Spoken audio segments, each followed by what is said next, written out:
It's apposite to start with a quote from Shakespeare, which is, "O mickle is the powerful grace that lies in plants, herbs, stones, and their true qualities.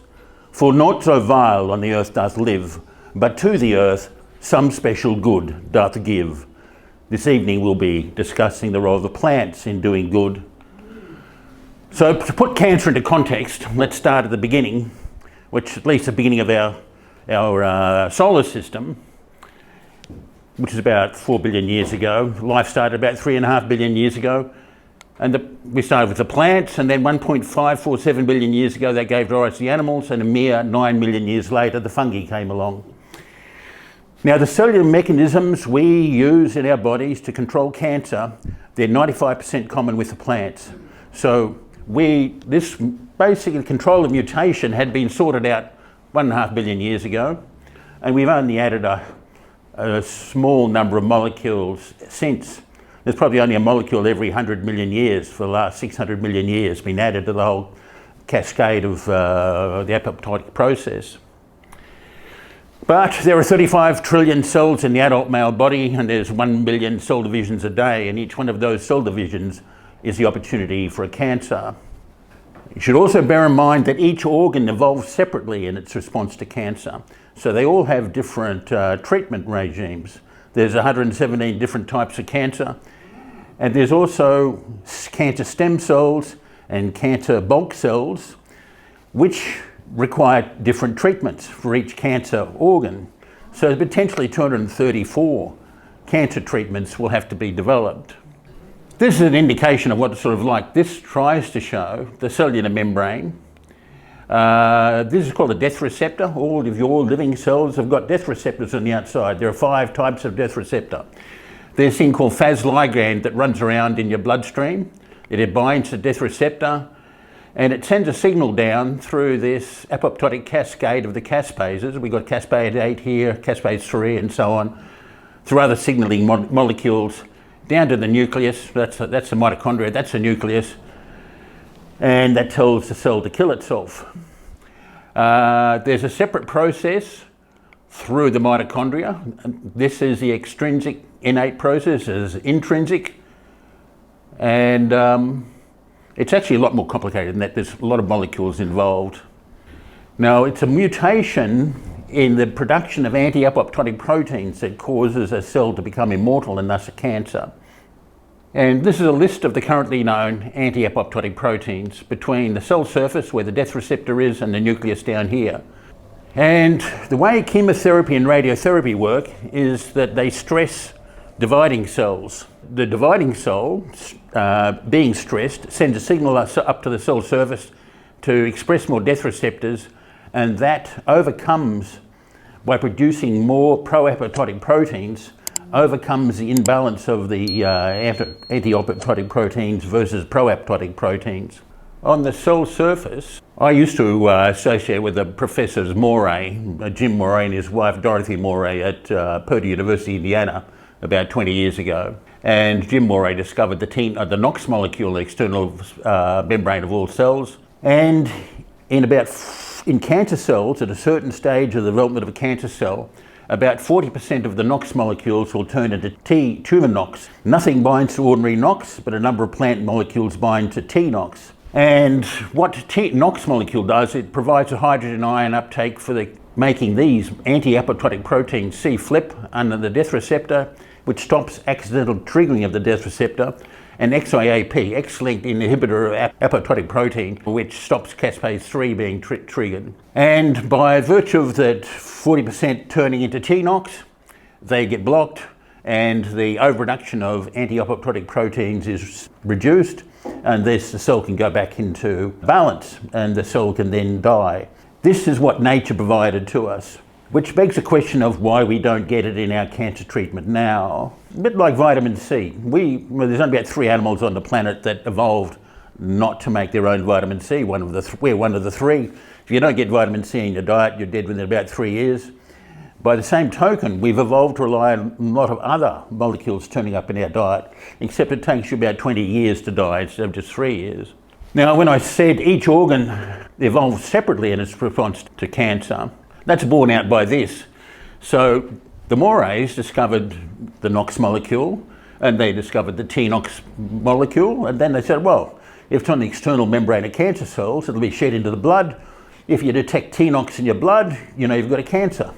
Well, it turns out it could be better than that, because each organ by cancer type sheds a different type of T-NOx. So what you see here is a graph with pH on the y-axis, but that's kilodaltons on the x-axis.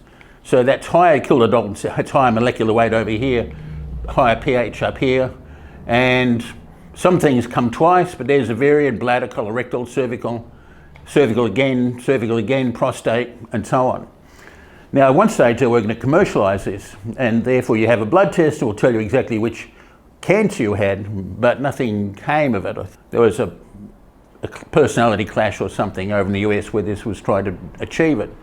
Now, and interestingly enough, the people behind this, there's a blood bank of Wittenoom blood samples left over from the asbestos mine. Once they realised that people were going to develop mesothelioma from exposure to asbestos, and it's a 30-year progression to the full disease, they said, well, we'll start taking blood samples of people from Wittenoom and see what happens. And in these people, when they went and studied the Wittenoom samples, T-NOx showed up 3 years before your average cancer diagnosis. So cancer is a progression. There's about half a dozen mutations you need to go through for a cell to become a fully blown cancer cell. Now, what I'm proposing is a new paradigm in cancer treatment. So this is the traditional way of treating cancer. You get chemotherapy or radiotherapy. That stops all dividing cells. That's your hair falls out and everything else. That stresses the nucleus, increases death receptors on the cancer cell surface, increases the production of pro-apoptotic proteins, overwhelming the overproduction of anti-apoptotic proteins by the cancer cell, allows the apoptotic cascade of the caspases to be initiated, and the cancer cell dies. But over here on the innate system, you've got intrinsic, which is receptors in the mitochondria, reduced production of anti-apoptotic proteins. At a certain stage, the mitochondria decides to die, and it releases cytochrome C into the cell, and then it's all over for the cell, of course. Or it's extrinsic, running via the cell surface, which we've discussed. Now, theoretically, if you combine the two, you'd get synergy, and we'll show you some samples of synergy between combining chemotherapy and the innate process. And that's what that discusses. It will widen therapeutic window for chemotherapy and increase its efficacy.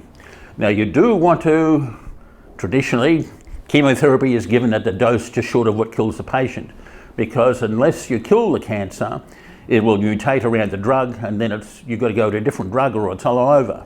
There's another sign that the plants are very important. There's a molecule called beta-glucuronidase. Now, when a foreign molecule enters your bloodstream, it goes to the liver attaches a sugar molecule to it, the kidneys recognize that as a foreign molecule, and then you excrete it. But there's an enzyme called beta-glucuronidase which cleaves the sugar molecule off the foreign molecule, so the foreign molecule resumes its original activity, its therapeutic utility. Turns out that cancer cells overexpress beta-glucuronidase relative to normal tissue. And for pancreatic cancer, it's 1.6-fold. For prostate, it's 3.6-fold. Bear in mind that each organ's evolving array separately in response to what it's getting through the diet and whatever molecules turn up. So this tells us that cancer cells know they're bad and they want to die. They know they're held up by overproduction of anti-apoptotic proteins. The only thing that's going to save them, the body that is if a plant molecule binds to a receptor within the cell and therefore overexpresses beta-glucuronidase relative to normal tissue. And also some cancers overexpress vitamin D receptors relative to normal tissue. Vitamin D is very important in fighting cancer and just about everything else. And so the cancer cell has evolved. We might think cancers are bad, but they know they're bad. This is the green bars, diagnoses for prostate cancer, and the red bar is the death rate for prostate cancer. For North America, Australia, Western Europe, Japan, the Vietnamese prostate death rate is 1/40th the Australian prostate death rate. Now, you'd think there'd be more interest in that. It is dietary. So Japanese women going to the United States go to the US breast cancer rate within a generation, which is 6 times higher than the Japanese rate. And it's all dietary, it's not genetic. So the solution is, we as Westerners eat basically comfort food, and there's nothing wrong. You know, the best meal probably is Thai salad or Vietnamese salad. That's why that's at low cancer rates. Whatever molecules you miss out early in your life, we'll have to give you later in life in massive doses. That's the theory. So let's talk about PSA levels with age group.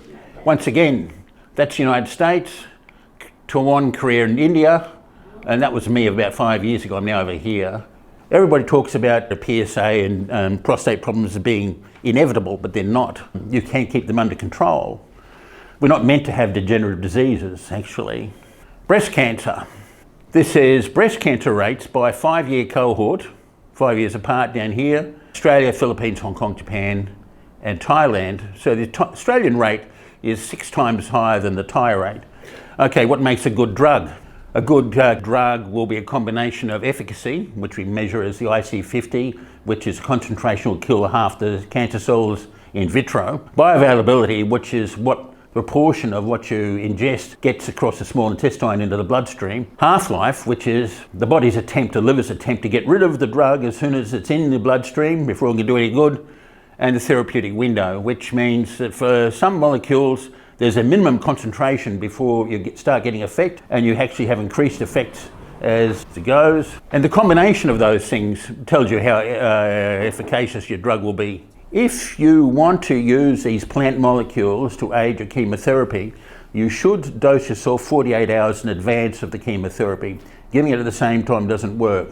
It's 48 hours in advance to stop the overproduction of anti-apoptotic proteins before the chemo starts. Now, the effect of grapefruit juice, why am I including this, is because this can dramatically reduce the amount of money you need to spend on drugs. The effect of grapefruit juice is a molecule called bergamottin, was only discovered in the early 90s. People have died from having grapefruit juice on top of their statins and so on. But that shows I think it's with hours over here, it's hours here, grapefruit concentration of lovastatin, which is a statin drug, with grapefruit juice and with just water. And what it does, it blocks the metabolizing enzyme CYP3A4. So I would encourage people, unless you're going to have a drug interaction, to take half a grapefruit a day if you're trying to control your cancer with drugs.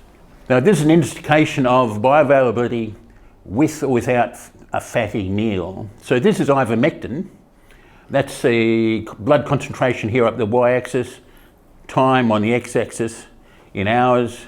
That's fasted, and that's with a fatty meal, and you'll get 3 or 4 times the area under the curve if you take it with a fatty meal, which can be as little as a dessert spoon of full-fat yogurt. But it's very important to do this. Now, a couple of examples of treating prostate cancer. So there's a bloke who got referred to me a couple of years ago, PSA level here. This is a date back in 2024 or something there. He had a PSA 29, it should be under 1. And I initially put him on sulforaphane with analytes, camphorol, luteolin and resveratrol, which is great. And he started falling away at 1 nanogram per mil per fortnight. Then he went sideways for about a month, and I didn't like that. So I loaded him up with quercetin, berberine, boswellia, tangenone 2A. And we had quite a decent fall, another 40 weeks and he would have been cured. But fell beside the wayside. I haven't discussed it with him since. More recently, this is from PSA from 29th of March 23 to 5th of July 23. And there was a bloke with a PSA of 9 referred to me.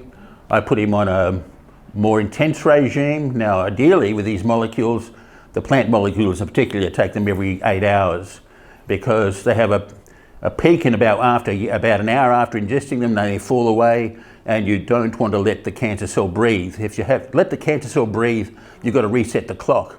Anyway, he was very good on compliance, and he was falling at 1 nanogram per mil per week, and if he'd stayed on it, he would have been cured theoretically another 1.5 months over here, but he's already scheduled to have a prostatectomy, have his prostate out. I said, don't do it, you'll regret it. Nevertheless, he said, no, it's and he went ahead, and therefore the story continues. Having an operation on his prostate may have perforated the capsule of the prostate, and let a metastatic prostate out into his bloodstream, or it may have already metastasised, we don't know. But here he is after the operation at 0 PSA. Then this test here is concerning because he's not supposed to have any at all. And then it's got a doubling time of 3 months, which is bad. So I've put him on a protocol and we'll see how he goes.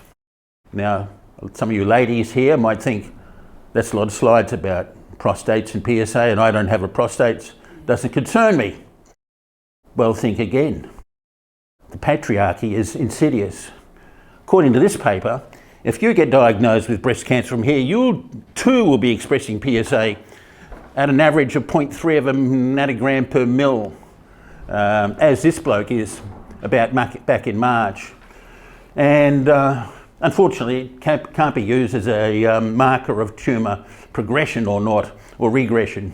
It just happens. There's a couple of things about swollen prostate, BPH, which I consider to be a neoplastic condition. Not all swollen prostate ends up with prostate cancer, and you can go straight to prostate cancer without having swollen prostate. Nevertheless, I believe it's neoplastic. Prostate's a very slow-growing cancer. These are a couple of current treatments that are commercially available. They also don't treat the underlying condition, so you have to take them for ages, and it's not very good. It's a sign that individual plant molecules can be quite effective. There's been a recent enthusiasm for cannabidiol. I'm not a big fan for a couple of reasons. It doesn't really matter. For some people it works. It's like ivermectin. Ivermectin works for about 80% of COVID people. But we don't know why it doesn't work for the other 20%. Cannabidiol works for a percentage, a relatively high percentage in some cancers. Doesn't work for everybody. But nevertheless, what you see here is an 81-year-old lady with ovarian cancer. That's her tumour marker here. That's April 17, June 17 and so on.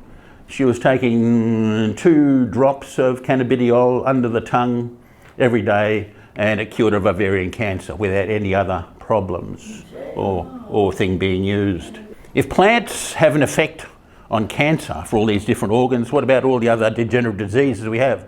And it turns out very similar systems must be working for things like fibrosis, kidney disease and so on. So I've got a friend, about 80, elevated creatinine and urea. So this is his creatinine results since March 22, top of the normal range for a human. That was prior to Silumarin initiated, and he's fallen away and improved his outcome. Unfortunately for urea, it's gone sideways, up and down, depending on whether he's had a drink of water or not. But Silumarin has been known for thousands of years for improving liver and kidney function. And therefore a combination of plants may be suitable for each. For liver and kidney, someone's got to do the investigation of it. I spoke earlier of the combination of chemotherapy and plant molecules, and that's what we see here in what this is mice with breast cancer cells injected into them. And this is tumour volume in cubic millimetres here. And that's the start of the injection. At this point, about day 15, they were divided into 4 groups. The black line here is the untreated group, the control group. This is metformin, which is a common diabetic drug. Was added virtually no difference in outcome. This is doxorubicin, which is a well-known, quite effective chemotherapy drug. And you can see the tumours responded to doxorubicin by dying, didn't kill them all. Within 20 days, the cancer had mutated around the drug, and doxorubicin outcome paralleled the untreated group. But the combination with metformin wiped out the cancer, even though metformin itself didn't have any effect. It also wiped out the cancer stem cells. And there's plenty of evidence that metformin helps people with cancer. For instance, this paper here, I quote, if patients were taking metformin prior to the glioma diagnosis, they had a significant survival benefit in comparison to those who started taking it after a diagnosis. So how you get to know that you're going to have a diagnosis and know to take metformin. Now, we'll talk about how to build a cancer therapy from my perspective. And you start firstly with the immune system. You don't want to just boost the immune system. You really need to maximise what your immune system's going to do.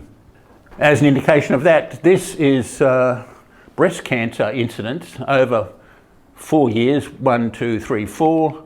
That's the percentage of the group. 100 is normalised, and we've got 4 cohorts, 20 nanograms per mil apart. So these are ladies with less than 20 nanograms per mil, 20 to 39, 40 to 59, and over 60. And if you get your blood level above 60 nanograms per mil, you reduce your breast cancer incidence by 80%. And that's also true of prostate cancer. So this is serum vitamin D level in nanograms per mil, increasing on the right. And this is the reference level, that's 100. And this is the prostate cancer specific mortality as a blue line. Most Australians are around about 25 nanograms per mil. And that's all-cause mortality by comparison.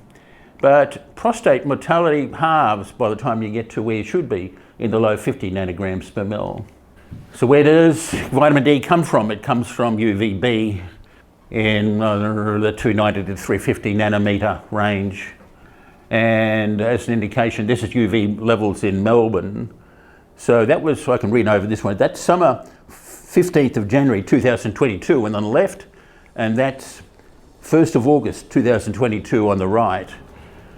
Now there is a correlation between cancer incidence rates and latitude, which is seen in US cancer statistics, because you're close to people to the equator, they get out more, and therefore they have a lower cancer rate. Continuing on the theme of where vitamin D comes from, you've got cholesterol in the skin, you've got UVB light, hits on that, converts it into about 0.25 of a milligram per day of vitamin D. The body doesn't make any more of that. Once it's made, it's 10,000 units, or maybe as much as 20,000 units. The literature is a bit fuzzy on how much is actually made in the body under ideal conditions. Over 4 days, the liver converts about 25% that into calcifediol, and this is what you measure in the blood when you have a blood test. And that does a number of things. Above 50 nanograms per mil, it starts doing immune signalling. And below 40 nanograms per mil, the body perceives a shortage of vitamin D, and so the parathyroid hormone starts producing gland starts producing parathyroid hormone, PTH, which tells me that the body's saving vitamin D for other purposes. If it can make a hormone which it continues bone homeostasis. And there's another molecule called calcitriol, which got very low level in the blood, and that activates the vitamin D receptor. So we all like to be normal or try to pass as normal. How do we do that with vitamin D? Well, normal is 50 to 80 nanograms per mil. I've got here 40 nanograms per mil. In places like Africa where people run around naturally, so to speak, a lot of people around the 45 to 60 nanograms per mil. The highest natural level of vitamin D ever detected was a farmer in Puerto Rico at 86 nanograms per mil.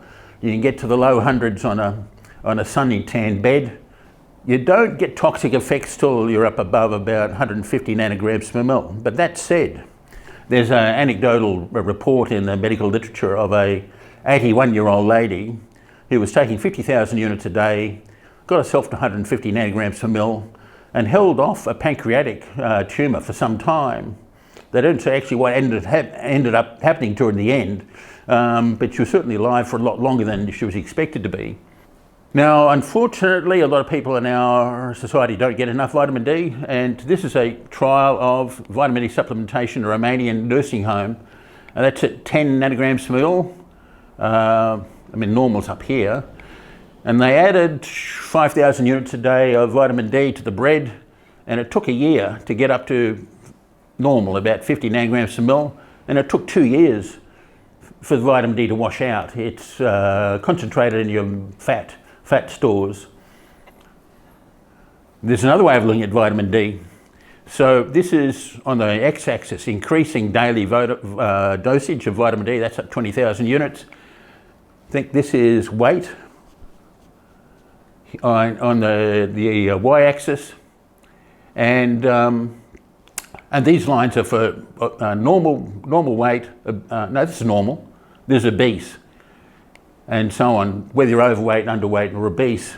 So the normal people take up more, the obese people, because being overweight is the body treats it as an inflammatory condition, and that tends to chew vitamin D.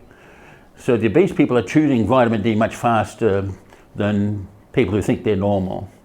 Now let's talk about the cancer effect. It's a study of vitamin D's effect on melanoma and compared to a cervical cancer line and a breast cancer cell line with the following results. And that's melanoma cervical breast. And these numbers are extraordinarily good. And they're only 24 hours. When you're doing proper research, you should do a 72-hour test of the efficacy of a drug against, in vitro, against cancer cell lines, because that's 3 doublings of the cancer cell. But those numbers in 72 hours, they're probably around the 20 to 30 nanograms per mil, and that's very powerful chemo drugs at that level. Vitamin D is a very good molecule, but the Medical Journal of Australia serves the dark side because their advice on vitamin D is to keep it very low. And they say vitamin D of 50 nanomoles per litre at the end of winter, which is 20 nanograms per mil, which is just on the verge of severe deficiency. Actually, that's false. As I said, the body starts producing parathyroid hormone once vitamin D falls below 40 nanograms per mil. That's telling you the real numbers up there at about the 40 to 50 level at minimum. They also say the good news of vitamin D plus calcium supplementation effectively reduces fractures and falls in older men and women. Well, that's also false. We certainly get quite enough of our calcium in our ordinary diet. Taking extra calcium tablets doesn't do anything. The reason why the elderly have fractures and falls and lose bones is that there are 2 types of cells involved in bone turnover, osteoclasts and osteoblasts. Osteoclasts dissolves bone tissue and osteoblasts build bone tissue, but osteoblasts have estrogen receptors. Osteoblasts don't. And as the estrogen levels fall in your body later in life, you don't get enough estrogen to maintain that balance between bone dissolving and bone building. And to continue the vitamin D theme for at least another slide, vitamin D in surgery. So there was a paper in 2014 which has changed the way surgeons have approached the vitamin D level of their patients. And it's in this one, the association of serum vitamin D concentration with serious complications after non-cardiac surgery. So they divided up into 5 cohorts, above 36 nanograms per mil, the next one, and then below 20 to 13 and below 13. So it turns out, we've heard of death and taxis, well, death and sepsis doubles below 13 nanograms per mil. That's why some surgeons will tell you to get your vitamin D level up, give you a bolus of 300,000 units to start the process up before you can have surgery, because 1 in 7 here are getting sepsis at these very low rates of blood level of vitamin D. Another strange one, and this is all but to do with building your immune system, is omega-3s. There's a thing called the neutrophil to lymphocyte ratio, which indicates the balance between the innate immune system and the adaptive immune system. And there's a correlation between omega-3 index and the neutrophil to lymphocyte ratio. Now, most Americans and Australians are probably the same, are down here about 3. And if you're at 6, you would add 5 years to your lifespan. Having the right level of omega-3s is equivalent to giving up smoking if you're a smoker in terms of extending lifespan. And it's 2 grams a day of fish oil with EPA and DHA. So that should be included in your protocol because that makes your immune system more efficient. Lastly, fungi. Now, fungal extracts are actually quite weak in terms of their IC50 numbers against cancer cell lines, but some people swear by them, they take them. There's anecdotal evidence of people taking fungal extracts of certain fungi and curing their cancers. And it could very well be because it boosts the immune system and gets the immune system over the line to defeat the cancer in itself without any other assistance. And there's a paper here, even button mushrooms you can buy at Woolies and Coles at 10 grams a day reduce the breast cancer incidence by 60%. Now on to repurposed drugs, which are quite powerful indeed and without much in the way of side effects. So this is a way that ordinary people can access chemo drugs and combine them to defeat their cancers. First up, doxycycline, which is antibacterial. It's got some very good numbers against cancer cells, 1 microgram per mil against prostate cancer cell line PC3. Bear in mind that if a molecule has an IC50 of below 10 micrograms per mil, it counts as a cancer drug. So doxycycline's there. Ivermectin, we've heard a lot about that thanks to COVID, and that's an anti-worming medication mostly. And then fenbendazole, which is also an anti-worming medication. What's good about fenbendazole, it does microtubule disruption of the dividing cell, seemingly without affecting ordinary cells, but for the cancer cells, it's a microtubule disruptor, much the same as the vinblastines, which were discovered from the Madagascar periwinkle, the leaves of the Madagascar periwinkle to give us the vincristines and so on.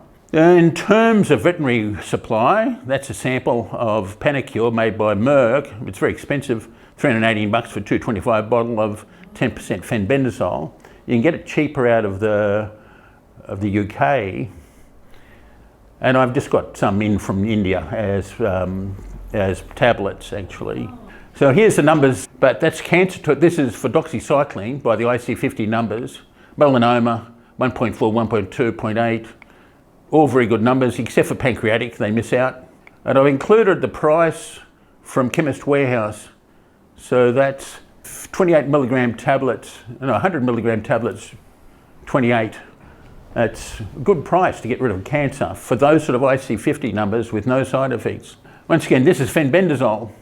And down into the nanomole range, or nanogram range here at 0.2 of a microgram per mil on brain cancer, breast, colorectal, and so on. 4 more, itraconazole, which is another anti-helminth, metformin, common diabetic drug which we discussed, cimetidine and clarithromycin. Itraconazole has very good numbers, little in the way of side effects, and this is a statins. Lovastatin has got some half reasonable numbers against these cancer cell lines. As with metformin, there's so many people taking metformin, you can do a hindsight analysis through people's records and see what their cancer incidence is, and metformin's shown a lower cancer incidence for people who are on the drug. And there are a lot of people on the statins, and the same thing is seen, that meta-analysis found that there was a 56% reduction in prostate cancer with statin use. Another paper found a 24% reduction. And this tells you the pathways used. So let's talk about pathways. This is the way cancer people follow the science, that there's 8 pathways here, and there are a number of subsidiary pathways and different mechanisms, but each cancer type by organ has a different combination of pathways, and therefore you should combine the drugs that address those pathways. There should be a tsunami of cancer cases coming from COVID, given that the spike protein is highly inflammatory. And as I say here, there's long COVID coming, followed by cancers caused by COVID. And only reading this afternoon, there's colorectal cancer in teenagers up 300 or 400% in the US. Now, on the subject of COVID, as of 21st of April 2024, our dearly beloved Therapeutic Goods Administration over in Canberra was saying we don't approve, do not recommend the following treatments for COVID-19, which is ivermectin, doxycycline, zinc and hydroxychloroquine. Each of those things is highly effective against cancer. The combination, if you took all 4 at once, would probably result in a 96% protection against COVID and getting COVID. If you threw in vitamin D, you'd be approaching 99%. And vitamin D has a strong anti-COVID effect. So there's a study here that under 20 nanograms per mil, there was a 12.5% incidence. Once again, as with cancer, you got into the low 50s and you're halving your COVID incidence.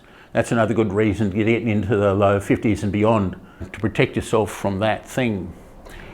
Also bear in mind on COVID that quercetin is both a zinc ionophore, and zinc is very strongly antiviral. It's been known for decades. Why they would not approve it or not recommend it, it's just beyond belief. And it's also a vitamin D receptor activator. Now, we've been battling viruses for so long, possibly billions of years even, that there's an ongoing battle. Viruses have learned to turn off vitamin D receptor. And a common one that does that is Epstein-Barr virus. So in theory, you should take a vitamin D receptor activator to get your vitamin D receptor working again and getting the benefit of vitamin D. In the therapeutic war, Goods and Menstruation has an ongoing war against vitamin D, and the doctors I speak to say that they're discouraging doctors from giving too many vitamin D tests out. For some reason they don't want the Australian public to know what their vitamin D levels are. But the vitamin D, TGA is limited capsule size to 1,000 units of vitamin D. Bear in mind you produce 10,000, so if you're taking one capsule it's only 10% of what you produce ideally. And 400 units for calcifidiol. Trouble is, if you had a COVID infection that you're aware of and you wanted to whack it straight up, you'd take a great lump of calcifidiol, probably 40,000 units. And so people in the literature say, well, we'll get around that by taking a slurry of 100 calcifidiol tablets, which instead of making you took a big bolus dose of vitamin D, it would take 4 days to come through the liver and help protect you. Meanwhile, the virus is running amok. If you took calcifidiol, it would be into your system within 4 hours. It would be a big reduction in the disease burden for Australia if we were able to have decent sized vitamin D dosing. Is an indication that COVID goes on. So this is COVID in Perth, COVID virions in Perth wastewater from some point in 2022 here. And so you can see they matched it up with the cases reported, which is the yellow line, and the blue line is in wastewater. And earlier they matched it up, but as people stopped reporting, that's dropped off. But you can see, so that's 30,000, about 28,000 there per day on average. There's a smooth graph. So there's still a big COVID load going on. And this graph, which you also pay for, which is the, the subtype, the COVID variant, it's now all JN1X in our Perth wastewater, what that's worth. So now, the funny thing is, the protocol I'll show you for cancer, molecule for molecule, it would translate over to be a anti-COVID protocol also. And this is some of the numbers for the IC50s against COVID of some of the molecules that I follow, plus below here, Paxlovid and Molnupiravir, these are the commercial drugs for COVID. So you can see Tensionone 2A from red sage, it's 4 against the spike protein itself. Because of low solubility of Tensionone 2A, the Chinese made sodium sulfate version of it, which has got a much higher efficacy, 0.63. But luteolin, 1.3. Now bear in mind that ivermectin over here, and the big brouhaha in April 2020, when it was found by Monash University that it had an effect on COVID, that's at 1.2 against the whole virus. And you've got things like resveratrol at 1, withanone from ashwagandha at 0.85, withaferin A, one of my favourite molecules, at 0.25 against one of the main proteins within COVID.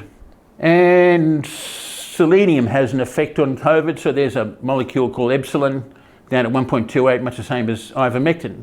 In theory, if you took a combination of these, you'd have a very good result. A lot of people will end up on, as they did with HIV. Bear in mind that in HIV, the average age of death after infection was 12 years. We're now 4 years into COVID, and it's like being Freddie Mercury, who got infected in the mid-70s, 75. When he went to New York, he was still giving concerts about 1985. He had 10 years in him, and he died in 1991. These days in HIV, they found that no single molecule works, but you can have a combination of 2 nucleotide reverse transcriptase inhibitors, and some up to 3, and they do keep it under control, and people have a normal life. And even ladies on with HIV on these combinations, only 1% of the babies born to them end up born with HIV. So it is quite effective, and that's the way I believe we'll end up with COVID in this country. Now, we talked about plants at the beginning. Now I'll show you some plants, pictures of plants at least. Ashwagandha. It contains within a molecule called withaferin A, IC50 of 0.27 micrograms per mil against breast cancer line MCF7. That's a very good number. Withaferin A and Tensionone 2A are probably the most effective anti-cancer molecules from the plant kingdom, actually. and you can buy them as in supplements at various concentrations. There's a mob in the US called Triquetra Health, will sell you a capsule at 35% total withanolides. Some of the other withanolides also have anti-cancer effects. Ashwagandha is a very good adaptogen. It'll actually cure most things and give you high performance. But if it's 35% total withanolides, it's probably at 7% with the ferret A. And with that sort of number, that will get you a long way to being cured from cancer. Barberry. I once drove way beyond Joondalup, it seemed, and bought a barberry plant, and it hasn't died, hasn't grown. It certainly hasn't produced these beautiful red berries. Beetroot, probably the best of the vegetables if eaten raw. Beetle-lane has a recognisable anti-cancer effect. Bit of melon from Southeast Asia, some good numbers there. Boswellia, this is the frankincense from the Bible. Reasonable numbers. Now, funnily enough, Egyptian temples used to burn frankincense at their lunchtime, midday ceremony, and myrrh with their evening ceremony, or late afternoon ceremony. There was basically a communal vaping session with an anti-cancer drug. So a couple of years ago, I got invited to a Ukrainian Catholic funeral. Went on for 2 hours. There were several sessions of burning frankincense on the censer. And I thought, this is getting a nice communal vaping session going. Broccoli. The anti-cancer effects of broccoli were discovered at Johns Hopkins University about 1991.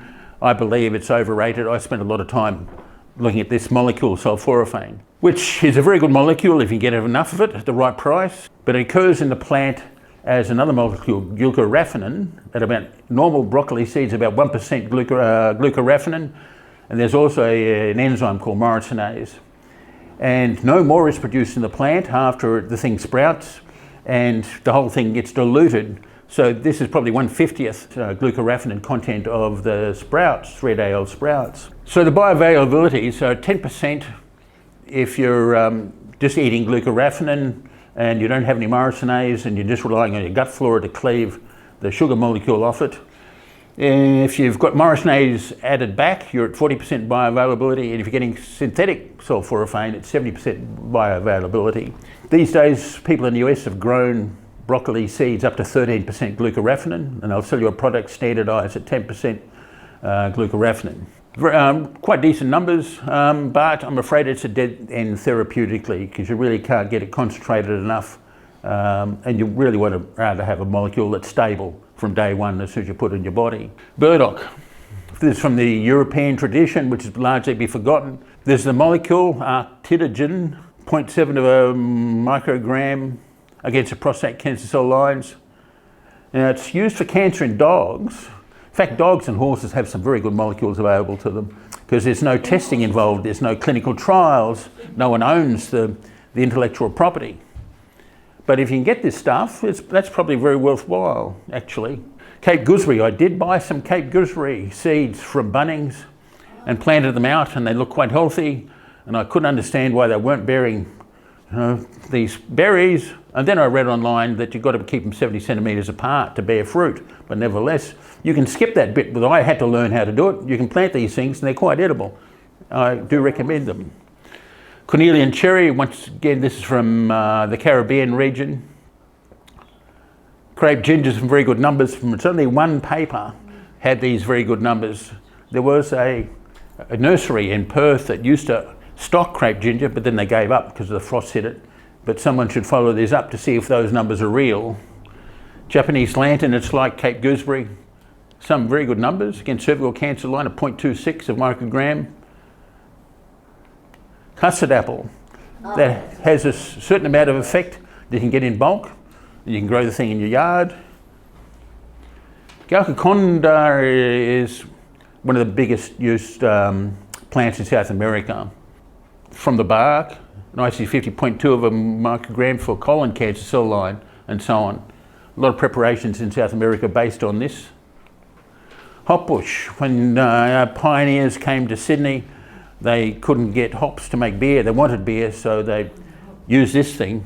But it comes with a IC50 against the ovarian cancer cell line of 6 micrograms per mil, which the extract of, therefore, would become a cancer drug. Myrrh. Funny enough, we don't grow this stuff in WA. We've got plenty of desert. We should be growing myrrh and frankincense. This is what the baby Jesus was given when he was born, along with gold and frankincense. Longjack. It's one of the few molecules that boost testosterone while inhibiting prostate cancer. You can buy it. 100 grams will cost you about $100 online from a mob called Herbosophy at 2% uricomyrone, which is the main molecule. We can probably do better with other molecules. Malabar tamarind, mangosteen. If you can grow this in Perth, you're a champion gardener because it requires annual rainfall of 1 metre, no drought, humidity, and it's picky about elevation, but nevertheless some quite good numbers. Milk thistle. The active molecule silymarin is about 3% in the seed and can be easily concentrated up to 85–90%, and it's got good numbers against liver cancer and so on. Been used for thousands of years for liver problems and kidney problems, and I do recommend it. That was the bloke earlier where I was fixing. He asked me, have you got anything for elevated creatinine? I looked it all up and said, well, most of the molecules have an effect on creatinine. In my protocol, he cherry-picked silymarin, and it did have an effect, which theoretically means if he'd chosen a few at once, he might get a synergistic effect if he combined a few of them. But now he's got melanoma and he's on a very expensive chemo drug, which is concentrating his mind. Pigweed. And Henry VIII used it for his swollen prostate. You can combine it in salads.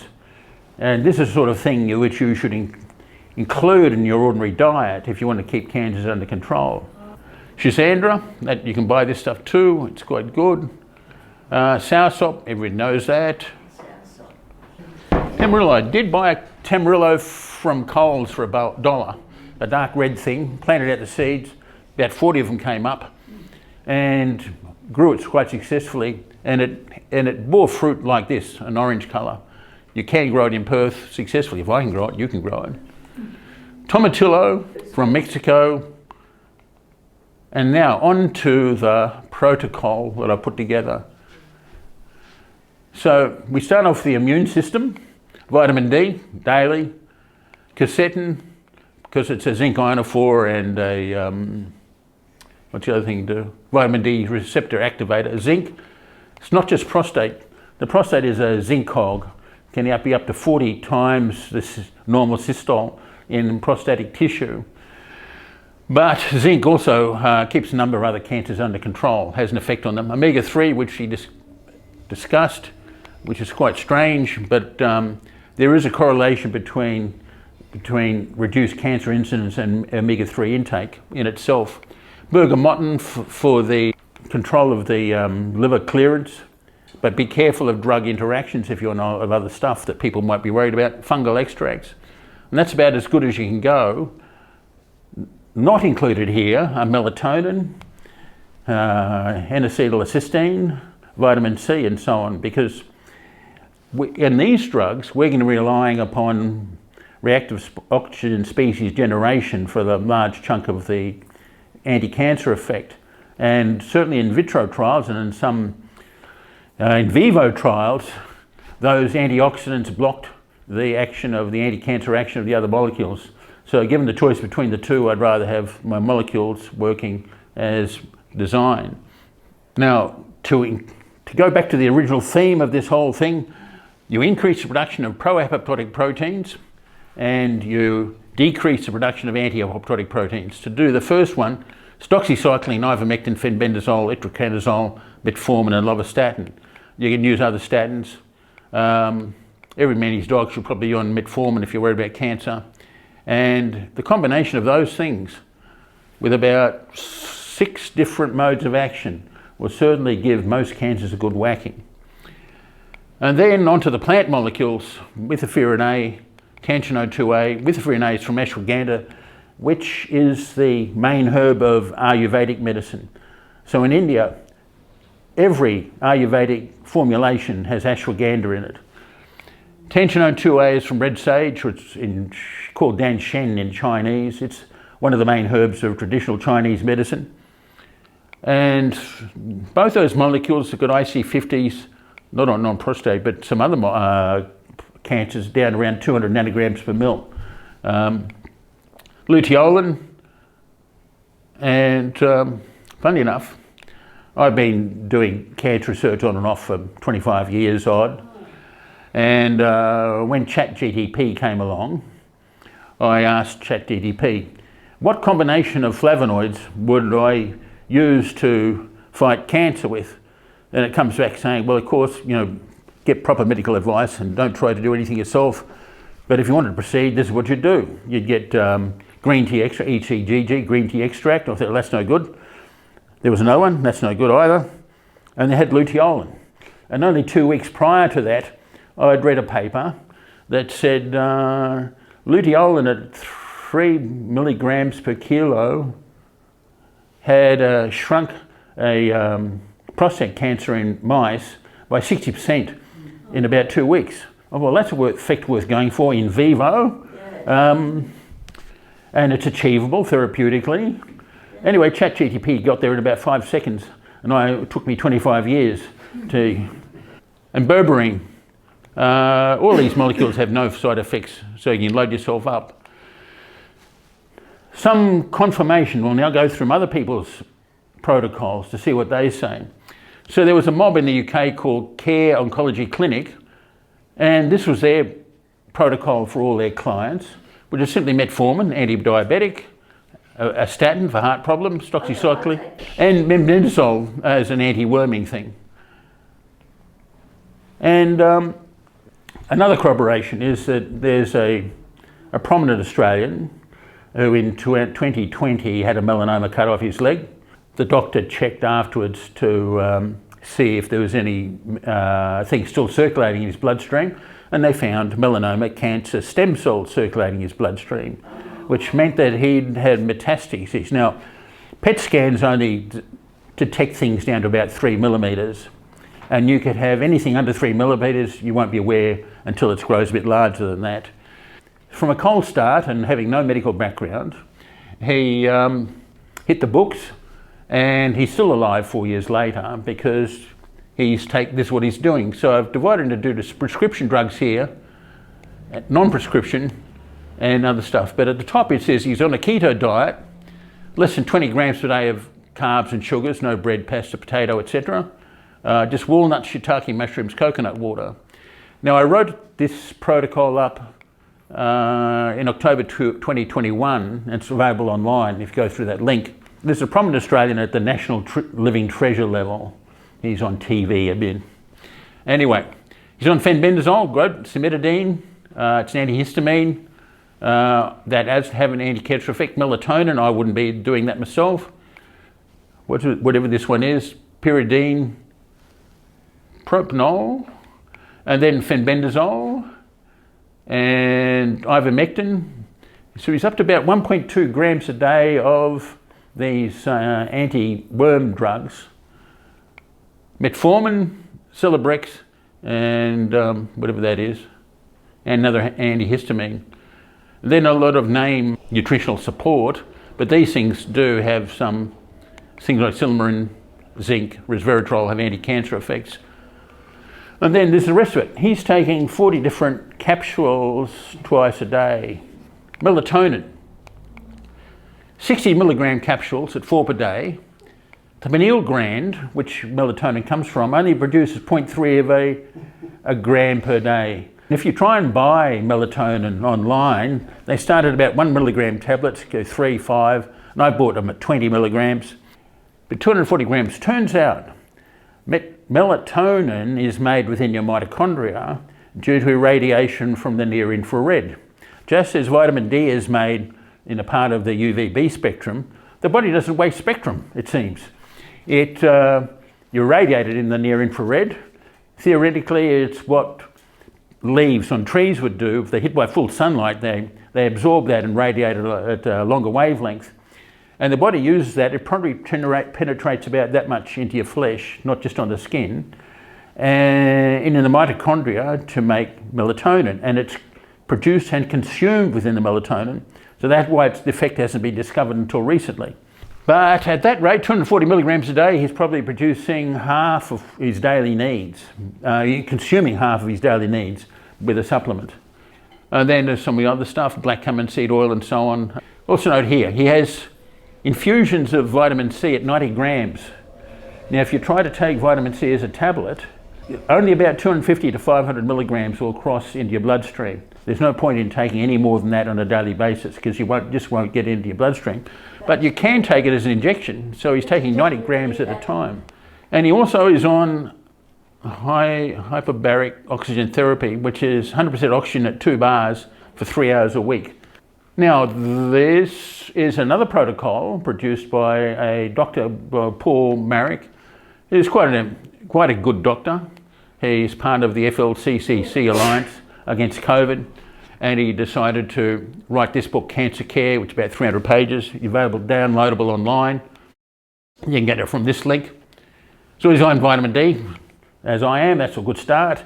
Melatonin, I wouldn't be taking that because green tea extract, I think it's too weak. Once you get to, in fact, Ian Plimer, if you calculate through his what he's on about 1200 milligram a day of ECGC, and you start getting liver damage at 800 milligram a day. The EU won't allow capsules at more than 800 milligram a day. I think it's not worth the candle. There are a lot of other molecules which are more cost effective. Metformin, it's good. Curcumin has a favourable image. Normally it has only about 5% bioavailability, and that's why it's combined with black pepper, which has piperine. Piperine's got a nice IC50 against the cancer cells around about 17 micrograms per mil, but that's a CYP3A4 inhibitor, and the curcuminoids that get in your bloodstream last longer. Therefore in the US they've gone to nanoemulsions and so on to try and boost the bioavailability of curcumin. Benzimidazole, it's good. Ivermectin, it's great. 2 worming drugs, as it should be. Omega-3, berberine, it's great. A statin. Disulfiram is a molecule for alcoholism, and it produces an aldehyde, and very, very good numbers, IC50 numbers, but some human trials have shown very poor effects and also a lot of side effects. And ashwagandha is there. So there's a lot of commonality between me and Cancer Care and Dr. Marik. And then we get to simpler protocols. There's a WA farmer, and he's got a virus protocol here, just ivermectin, hydroxychloroquine and zinc, and give that. And then for cancer, ivermectin, hydroxychloroquine and fenbendazole each day for a week, then none for a week. That's to give the liver a rest. And once a day a week there until it cleared. It looks like 2 to 3 months is curing it for most people. So you don't have to worry about all the fluff. It may be that you could just have 3 molecules as your standard basic. And then there's a bloke called Joe Tippins who has a fenbendazole based and ivermectin protocol.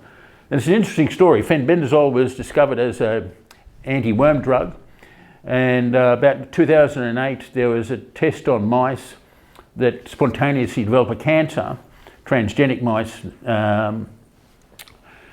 and a particular batch of mice were due to develop their cancer and they didn't. So it was a big strange thing. So they chased it down to the feed the mice were given. The feed had fenbendazole added to it to stop a particular disease, and the mice weren't developing their cancer. So Joe Tippins had stage 4 lung cancer at the time, a lot of metastases, expect to be dead within a few weeks, and he just copied what the mice were given. So there was vitamin D, curcumin, he added curcumin and the cannabidiol, but it was basically fenbendazole, threw in the ivermectin. And there's a sort of convergence of a lot of protocols to about 3 or 4 basic molecules. That's the last 4 books I published. The last one here, I've got copies available for $25 for anybody who wants to read further on the subject. And thank you very much all indeed for bearing with me.